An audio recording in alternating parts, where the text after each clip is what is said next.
Hello everyone, this is Melanie from Melanie B's Creative Studio, and today I have a package that one of my members, viewers, subscribers, my moderator on my group, Cassandra Lopez, sent me from the UK.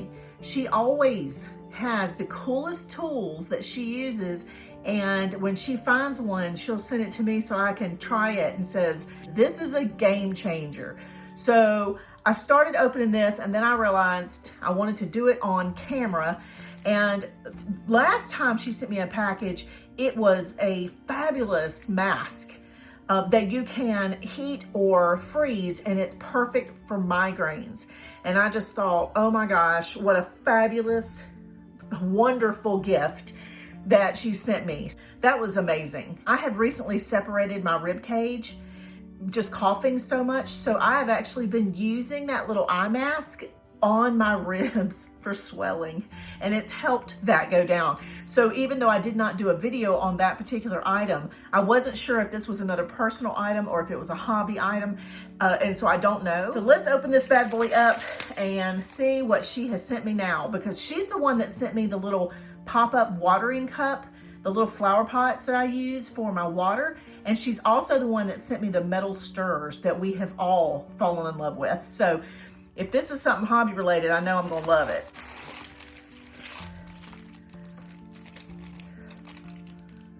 Oh my God, fabulous, you guys. Okay, let me see if I can get my camera to show up here. Look at what this is. Okay, I have been dying to try these. Lori Schofield on the group mentioned these before and was wondering if they worked. And what it is they're silicone like sponges, kind of like what they've done for makeup recently, where they have the silicone sponges. But this is to apply gesso. That is super cool. So it is like a thick gel silicone. I don't even know what to call it, but oh God, okay, let's see. And this one looks like two smaller pieces. I love the fact that we have 3 different sizes. You know I'm gonna have to test this out. For a raw unprimed 16 by 20 canvas, start with 1 tablespoon of gesso in a cup and dip Gesso Magic Silabrush into the gesso. Then apply to the canvas in strokes just as you would a paintbrush. The gesso can also be applied directly onto the canvas and then spread and smooth using Gesso Magic. Apply more gesso as needed, but start with half the amount you would typically use. Gesso Magic does not absorb, so you will not waste product. Allow each coat to dry to the touch, then sand lightly. We do not sand our gesso, FYI. We do not sand our clear gesso, okay?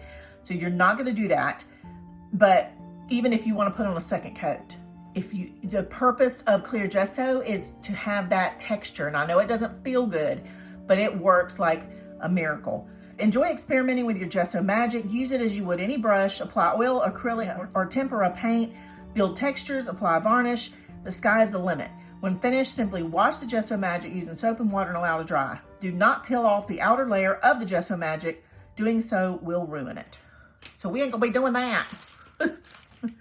Okay, so you guys, I'm gonna have to gesso something. Like right now. I wanna try this right now. I don't even have a piece ready to gesso, but I'm gonna do it. So let me go find something and I'll be right back so we can gesso.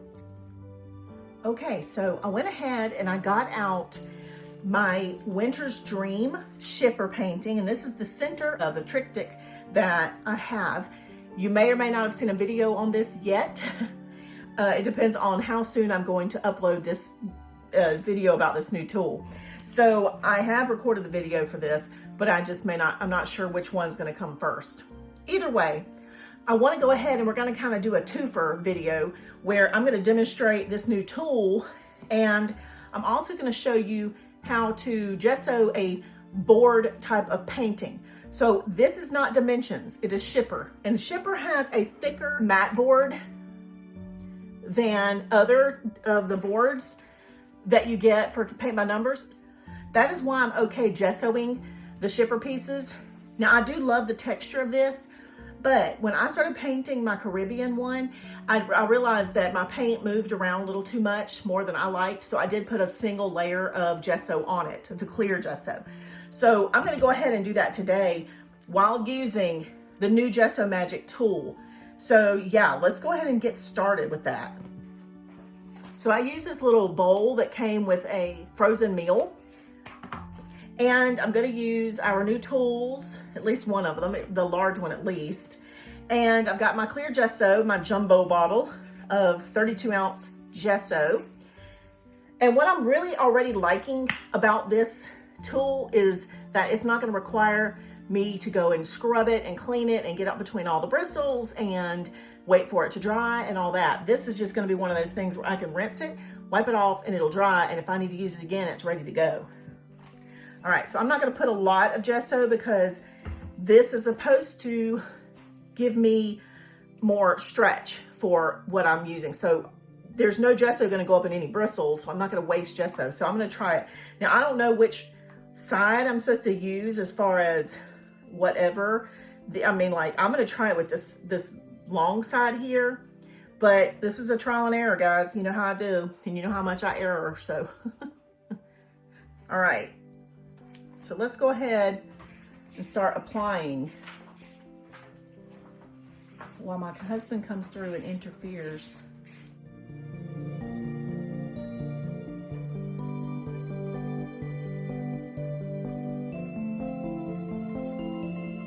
All right, so I've used that side and I'm loving it, okay? But I'm gonna try using this like rounded side here and see if there's a difference. I'm just dipping it in there like this. Like, I haven't seen how to use this. I don't know if there's a right way and a wrong way. I guess if there's a wrong way, I'll probably figure it out. I like the straight edge better at this point because, yeah, I definitely like the long edge. Let me just get something, a baby wipe, and wipe this off. Like, I feel like, oh my God. Okay, I'm gonna try it this way. So like, I'm gonna put the stuff on this side and see if that works better, because it looks like it's got a flatter side to it. So I'm just gonna put a little bit more. That might be way too much. I can always scoop it back into my bottle, so that's fine. What I'm loving about this though, is that it's really kind of pushing down into the little canvas crevices. And it's a very smooth layer. Now again, I'm probably doing it wrong because I don't know exactly what to do. But I'm realizing that if I want to make sure there's no streaking, then I want to avoid getting this back part on there. So it really needs to be laid down, almost like pushing it down like that seems to work better.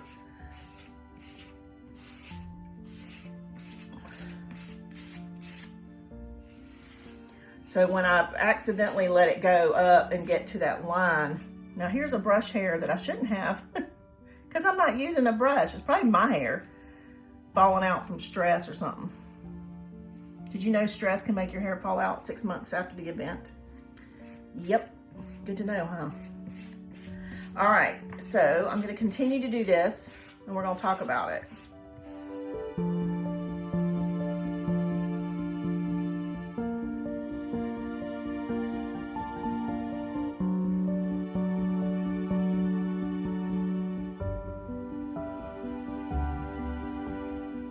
I think that cleanup was a breeze, which I loved.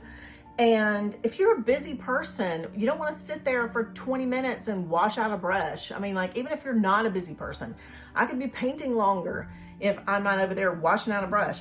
It applied down in the little crevices, which is perfect, is what we want it to do. I learned that, see, this little extra like silicone edge would leave stroke marks, but if I pushed it, if I put it on here and then kind of bent it like that and pulled it, it was leaving smoother texture here.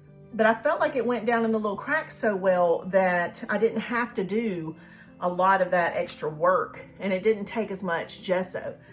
I ended up putting some back into my bottle. So yeah, that's pretty cool. Now, let's talk about the gessoing of this particular painting.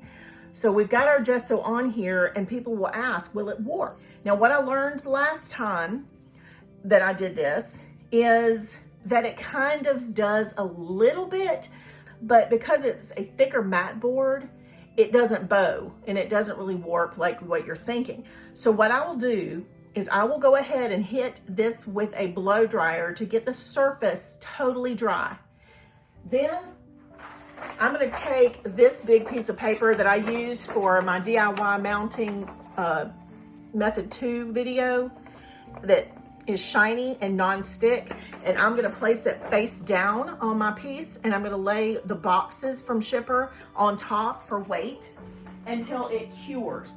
So the surface will be dry, and I will put that protective coat in between and then lay the boxes on top for the heaviness and let it just sit that way for, you know, probably till tomorrow. And that will keep it from bowing or warping at all. So that is it for today, you guys. How awesome is Cassandra to keep bringing us these fabulous little tools that we didn't know we had to have. So yeah, this is going on my must-have tools list. And I'm just gonna say, like The Rock would say on Moana, you're welcome. So yeah, even though he sings better than I do. That's it, y'all. I appreciate you being here today. Be sure to give my video a thumbs up. And don't forget to subscribe to my channel. Join me on Patreon. Go join us at the group. And I will see you back soon.